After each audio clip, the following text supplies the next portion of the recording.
여러 개띠들 중 경술생 개띠가 이별수가 가장 강하게 들어와요. 이를 굳이 역학적으로 해석한다면 갑경, 천간, 충과 진술, 지지충이 같이 들어오기 때문에 마음의 동요가 특히 심하고 참기 힘들기 때문에 이별의 운도 가장 강하다고 봅니다. 무슨 얘기냐면 내가 가만히 있으려고 해도 속에서 지랄이 나는 거예요.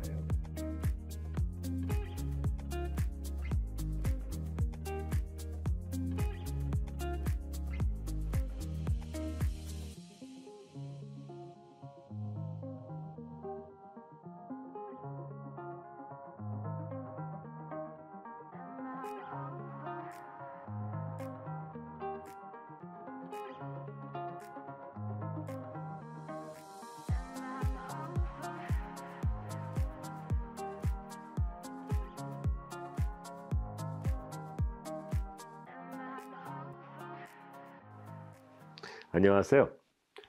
이번 영상은 지난 시간에 이어갖고 갑진년 청룡의 해에 각 연령대별 개띠분들의 신년 운세예요. 같은 개띠라 하더라도 같은 연도에 태어났다 하더라도 태어난 달하고 날과 시가 틀리기 때문에 100% 해의 운세가 동일하지는 않을 거고요. 여기서 논하고자 하는 거는 각 연령대별 개띠분들의 해의 평균적 보편적인 전반적인 운세에 관해서 논하고자 합니다. 전반적으로 보면요, 역학적으로 이렇게 풀이를 좀 해본다면 지금 해가 용의 해가 됐잖아요. 그런데 용과 개는 상충이지 않습니까? 관계가. 그러다 보니까 상극이에요. 그래서 2024년에 개띠분들이 전반적으로 운세가 그다지 좋지는 않습니다. 한 해 동안 뛰어넘어야 할 장애물과 난관이 많아갖고 어려움이 많을 것으로 예상이 돼요. 그러니까 경거망동하지 마시고 굳건한 의지를 가지시고 힘차게 밀고 나가시기 바랍니다. 첫 번째, 2006년 병수생 개띠예요. 올해 이제 19세가 되는데 이 친구들은 이제 수능 시험을 앞둔 고3 수험생이 대부분일 거예요. 사회인이 아니기 때문에 뭐 특별히 드릴 말씀은 없고 단 한 가지, 교통사고 등 안전사고만 좀 조심하시고 평정심을 찾아갖고 수능 시험에서 본인의 평소 갖고 있는 본연의 평소 실력을 최대한 발휘하시기 바랍니다. 두 번째, 1994년 갑술생 개띠예요. 31살이 되죠. 이 친구들은 자이든 타이든 타인하고 피 튀기는 경쟁을 하는 한 해가 될 것인데 여기에서 주변인하고 다툼이나 시비가 생겨날 수 있기 때문에요. 지인이나 친구, 형제 등 사람들을 많이 조심해야 합니다. 왜냐하면 그러다 보면 왼수지는 경우가 있잖아요.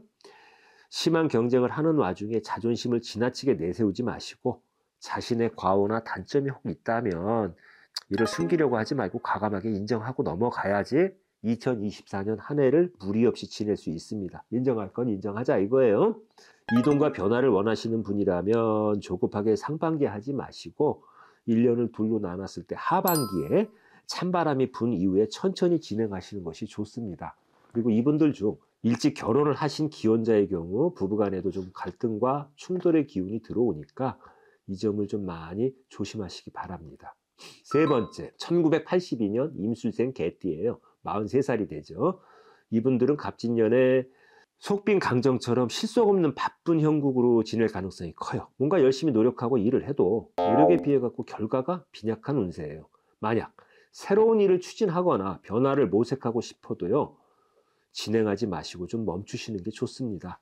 왜냐하면 본인의 의지대로 그대로 밀고 나간다면 큰 금전상의 손해를 보는 손재수가 뒤따르기 때문이에요. 같은 맥락에서 부동산 취득이나 주식 투자는 가급적 하지 않으시는 것이 좋습니다. 2024년 한 해 동안은 너무 욕심 부리지 마세요.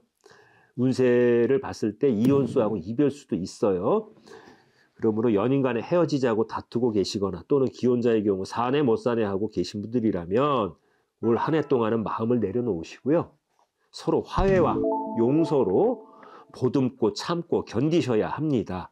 그렇게 하지 않으시면 2024년에는 나는 상행선, 너는 하행선 하는 식으로 이별과 이혼을 해갖고 각자의 길을 가야 하는 형국입니다. 즉 따로 국밥 사드시고 서로 따로따로 제 갈 길 간다는 이야기입니다. 네 번째, 1970년 경술생 개띠예요. 올해 55세가 되죠. 부동산, 매매운, 금전운, 계약운, 이동운 등이 매우 좋은 해운년이지만 다른 한편으로는 금전 관리를 꼼꼼히 해야 하는 해이기도 합니다. 운세의 흐름상 건강검진 꼭 받으시고 건강관리에 특별히 신경 쓰셔야 합니다. 부동산이든 주식이든 투자를 할 때는요, 면밀히 검토 후 남에게 현혹되지 마시고요. 신중하게 하셔야 해요. 장기 투자는 하지 마시고 바로 치고 빠지세요. 단타로 하라 이겁니다. 여러 개띠들 중 경술생 개띠가 이별수가 가장 강하게 들어와요.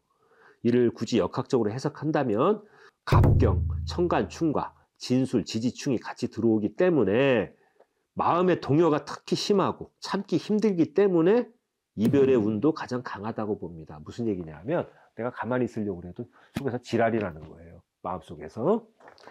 해와 출생연도의 구조상 진술충을 맞고 천간에서도 갑경충을 맞는 운세이므로 올 한 해 동안 매사에 조심조심 하셔야 합니다. 여러 개띠들 중 최고로 사고수가 강하게 비치는 나이이기도 하고요. 질병을 앓거나 건강검진을 하다가 우연히 암 등 예전에 몰랐던 질병을 발견할 수도 있어요. 몸에 칼을 대는 수술수도 보이고요. 수술을 한다 이겁니다. 관청에 들락날락하는 관제수 내지는 교통사고 등 각종의 안전사고도 조심하셔야 합니다.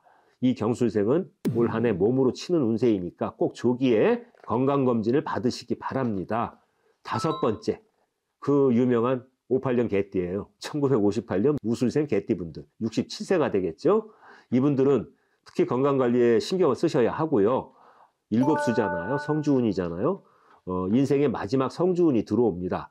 변화나 이동수도 강하게 치고 들어온 형국인데 너무 심하게 과욕을 부리시면 재물도 건강도 다 잃으실 수가 있답니다. 2024년에는 장거리 여행을 가급적 자제해 주시고요. 부동산 등 매매운은 좋아요. 그런데 급하게 처분하려고 하지 마시고 느긋하게 천천히 일을 진행시키셨으면 해요. 건강을 아주 조심하셔갖고 넘어가야 하는 해운년입니다. 그 중에서 위장 등 소화기 계통과 비뇨기과 계통의 질병을 주의하시고요. 첫째도 건강, 둘째도 건강, 건강관리에 힘쓰세요. 마지막으로 1946년 병술생 개띠입니다. 79세가 되시죠. 이분들은 올해 그 해운년이 본인의 띠와 상충을 맞는 데다가 아홉수에 해당되고 게다가 고령이잖아요. 그래서 온갖 악조건이 다 겹쳐 있는 연세예요. 본인이 뇌졸중이나 호흡기 질환, 관절계통의 질병으로 크게 고생할 수도 있고요. 친구나 지인의 상갓집이나 장례식장에 다녀오신 후에 상문부정이 치고 들어와가지고 자칫 잘못하면 본인의 장례를 치를 수도 있습니다. 상갓집 출입을 자제해 주십시오. 이분들은 2024년에 그동안은 한 번도 속썩이지 않았던 자손의 이혼 문제나 자손의 사업 부도 내지 파산으로 골머리가 지끈지끈 아플 수가 있습니다. 감사합니다. 아무쪼록 2024년 청룡의해 갑진년에 개띠 여러분들 모두 대박 나시길 바랍니다.